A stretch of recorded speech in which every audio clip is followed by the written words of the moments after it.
Oh, hi guys. Apparently you don't have to be a gamer to be a developer, thanks to Rami Ismail of Lambia, whatever you call that stupid name. This is just another latest example of social justice warrior nincompooperi, as I'd like to call it. Basically, he had this conference, basically telling would-be game developers to shit on their audience, don't give a crap about their needs and their wants, because sometimes having the idea of what an audience wants can help make your product better. Oh no, apparently just disregard them, they're just plebeians.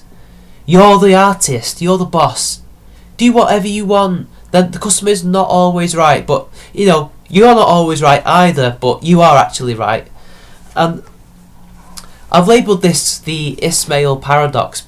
A gamer doesn't have to be a developer. How? Why? That's like saying a novelist doesn't have to be a reader, or a filmmaker doesn't have to be a film buff. Without that passion, how are you supposed to become good at your craft? How are you supposed to know what it takes to make a good game?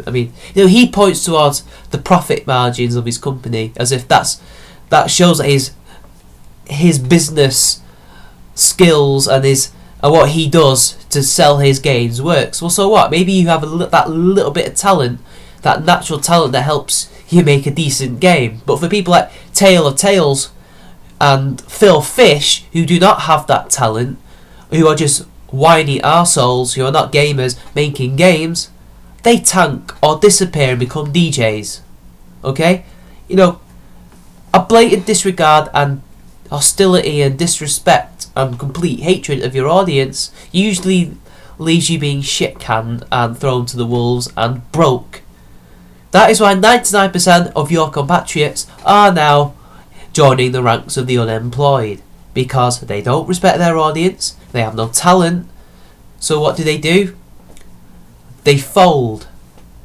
Now, to me, this shits on all the brilliant and talented game developers, indie and AAA, that we have had for the last 30 years. Or 40 years. Hell, even 50 if you want to go that far back.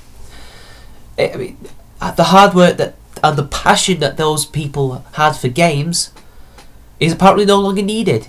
You don't need to be passionate to make a game. It's just a money-making exercise. That's all it is. It's just a product like any other. It's not a hobby. It's not a hobby followed by legions of other gamers who wish they could make games. There are loads of people out there who probably have the talent that they don't know.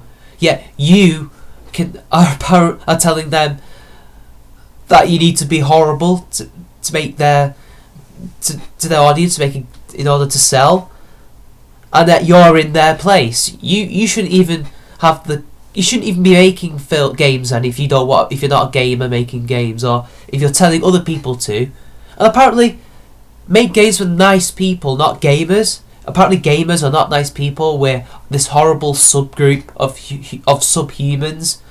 We're the misogynist shitlords. We're this old boys club. Like, apparently that's a bad thing, despite the fact 50% of gamers, or at least 45% maybe, are women and rising. And some of the greatest developers ever were women from the start. And yet you're going to tell us that you don't need us. Look what happened to Leigh Alexander. Look what happened to all these gaming journalists who decided that gamers were no longer their audience. Where are they? Can you hear Leigh Alexander's opinions in the biggest rags? No, she's in the periphery now. She's in obscurity because she pissed on her audience. And these others are going to follow her, and they are following her. Joystick is no more because of that. And Gawker's going that way. Kotaku and Polygon will also go their way. Because the future's not with them. The future's with people like Total Biscuit, Angry Joe, or newer websites like Power Gamer, One Angry Gamer. People and companies who respect their audience, who know what their audience want. And bear in mind that an artist who makes it for themselves often know that what they want is what other people want. Like, it's case in point. And this is what you will not have heard of this guy. This guy was a record producer, or rather more of an owner of a record label. He wasn't the producer. Tony Wilson. He used to tell this story about Sony's old CEO, and I forget his name. He played tennis, and he wanted to listen to music.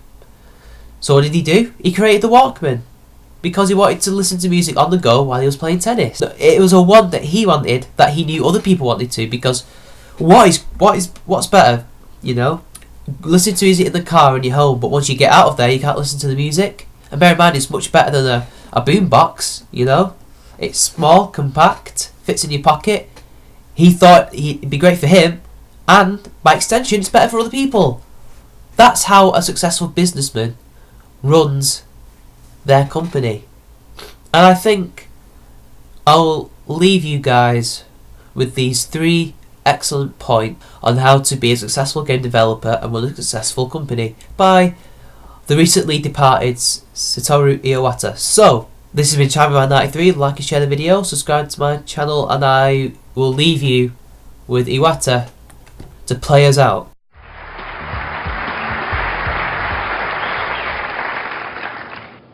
On my business card, I am a corporate president. In my mind, I am a game developer. But in my heart, I am a gamer.